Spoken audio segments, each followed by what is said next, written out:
All right. Here's another example of why you need to be careful about who you follow on social media and get your information from when it comes to test prep. Because this video clip, I'm going to show just the end part, and then I'm going to show you proof of that. What he's talking about is wrong. So be careful of who you follow and who you get your advice from. Let's listen.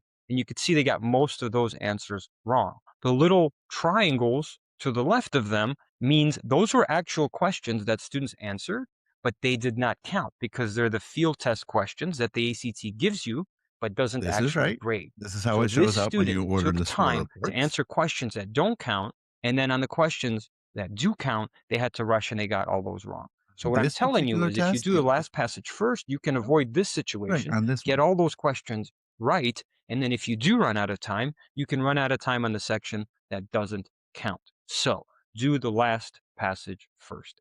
You're about to take the ACT. All right. So what he's telling you is you need to do the last passage first, then the first one, then second and third, because it's one of the ones in the middle that will be the experimental non-scored passage.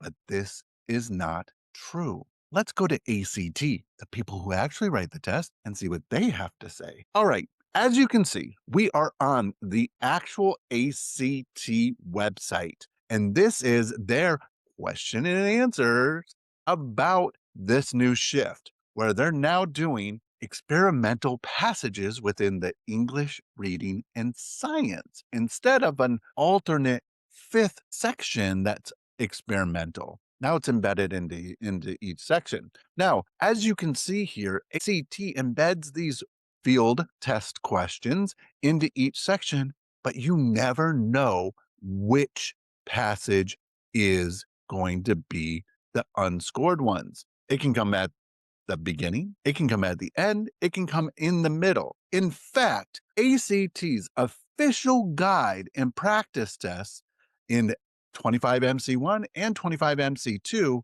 there are passages at the beginning and end that are unscored, and we've seen it on official tests. So please do not listen to this guy.